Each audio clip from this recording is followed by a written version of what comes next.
है ना कि अगर आप कथा कहने आ रहे हैं तो स्वागत है। उन्होंने तो ये नहीं कहा है कि हम आपका विरोध कर रहे हैं। विरोध उन्होंने इसलिए किया और विरोध करने की बात इसलिए उन्होंने कहा क्योंकि आपका इतिहास काले पन्नों से जो है घिरा हुआ है। काम करेगा, भाईचारे को तोड़ने का काम करेगा और देश से बाहर चले जाने को कहता है। ऐसे पाखंडियों को बिहार में हम लोग निश्चित तौर पे विरोध पहले भी किए हैं और आगे भी। पर डे लोग आएंगे। भीड़ तो सर्कस के मेले में भी होता है। सर्कस में भीड़ नहीं होता है क्या? मतलब बाबा का जोकर बोल रहे हैं, पाखंडी बोल रहे हैं। भीड़ सर्कस में भी होता है और वहाँ पे भारतीय जनता पार्टी और आरएसएस के एजेंडे। जय हिंद साथियों, स्वागत है आपका हमारे देश प्रेम न्यूज में। अभी हमारे साथ मौजूद है डीएसएस के मुख्य प्रवक्ता प्रशांत प्रताप यादव जी। इनसे हम बात करने की कोशिश करेंगे कि धीरेन्द्र शास्त्री जो आ रहे हैं, उनके आने से पहले ही आप लोग इतना हड़कंप क्यों मचा दिए है? पूरे बीजेपी में खलबली सा मचा हुआ है। देखिए, बीजेपी और आरएसएस में खलबली मचना स्वाभाविक है क्योंकि भारतीय जनता पार्टी और आरएसएस के लोग समय समय पे अपने चुनावी एजेंडे को सेट करने के लिए और सत्ता को हासिल करने के लिए अलग अलग बाबा के रूप में पाखंडियों को भेजते रहते हैं। इससे पहले भी आप लोगों को याद होगा कि भारतीय जनता पार्टी के वरिष्ठ नेता लोग, आसाराम बापू नाम से एक बाबा हुआ करते थे जिनके कदमों में समर्पित हो जाते थे। आसाराम राम रहे। हाँ, तो आसाराम बापू आज किस कर्म कांड में और कहाँ हैं आप लोगों को तो मालूम है, देश की आम आवाम को भी मालूम है। वैसे ही आने वाले लोकसभा चुनाव के लिए अपने एजेंडे को सेट करने के लिए और यहाँ माहौल बनाने के लिए ये धीरेन्द्र शास्त्री नाम के पाखंडी को भारतीय जनता पार्टी के लोग भेज रहे हैं, तो स्वाभाविक बात है कि सपोर्ट तो करेंगे ही ना। तो ये बताइए कि बीजेपी के प्रदेश कार्यालय के बाहर एक बैनर लगा हुआ है, बीजेपी का नेता लगा है कि जो धीरेन्द्र शास्त्री का विरोध कर रहा है वो या तो पागल खाने चले जाए या नहीं तो पाकिस्तान चले जाए। इस प्रदेश में पहले भी बहुत सारे कथावाचक और धर्म के प्रचारक आए, सब लोगों ने काम किया, लेकिन जो लोग हिंदू मुस्लिम सिख ईसाई के भाईचारे को तोड़ने का प्रयास करेगा, जहर उगलने का प्रयास करेगा, जो लोग हिंदू मुस्लिम के बीच जिस जुबान से जहर उगलेगा वैसे जबान को हम लोग तोड़ देंगे। और मैं वैसे लोगों को ये आगाह कर देना चाहता हूँ कि आप किसी को सर्टिफिकेट देने वाले होते कौन हैं? यह देश संविधान से चलता है और संविधान ने सभी को रहने का अधिकार दिया है। वैसे पाखंडी बाबा जो हिंदू मुस्लिम सिख ईसाई में जहर उगलने का काम करेगा, भाईचारे को तोड़ने का काम करेगा और देश से बाहर चले जाने को कहता है, ऐसे पाखंडियों को बिहार में हम लोग निश्चित तौर पे विरोध पहले भी किए हैं और आगे भी करते रहेंगे। पहले आने दीजिए, कुछ करेंगे तब ना विरोध करेगा। वो लोग पहले जस्टिफाई कर दिए। तो हमारे नेता आदरणीय तेज प्रताप जी ने तो कहा है ना कि अगर आप कथा कहने आ रहे हैं तो स्वागत है।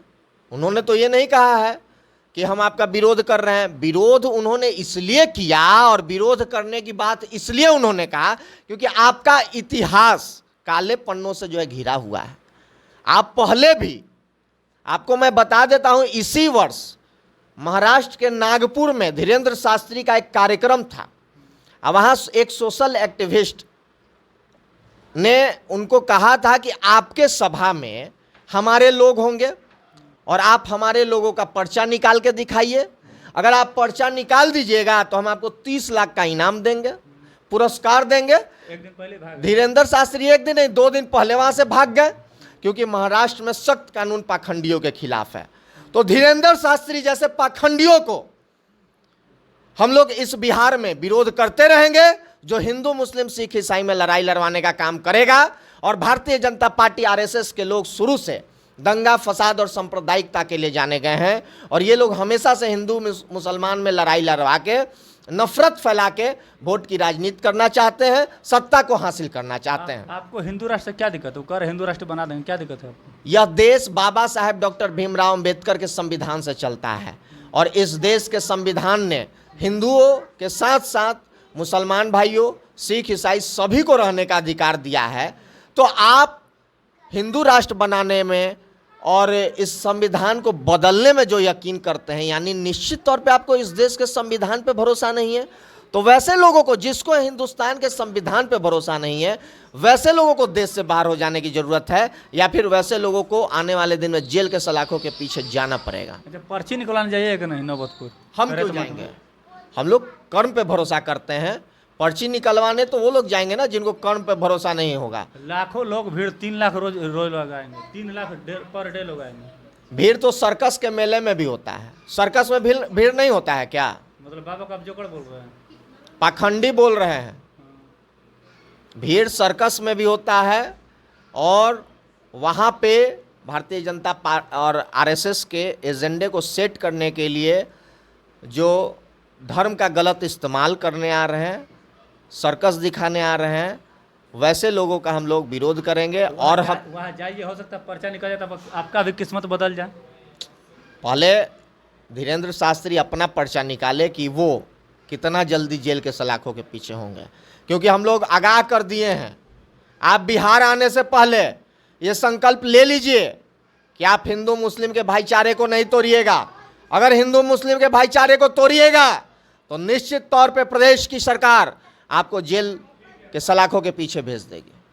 मतलब आप लोग पहले ही से धमका रहे बाबा को? धमका नहीं रहे हैं, हम धमका नहीं रहे, हम आपके पुराने इतिहास के कारण आपको आगाह कर रहे हैं, क्योंकि हम लोग इस बिहार के एक सिपाही हैं, सेवक हैं, और बिहार के आम आवाम के साथ आप उनके भावनाओं के साथ अगर खेलिएगा तो हम लोग ये बर्दाश्त नहीं करेंगे।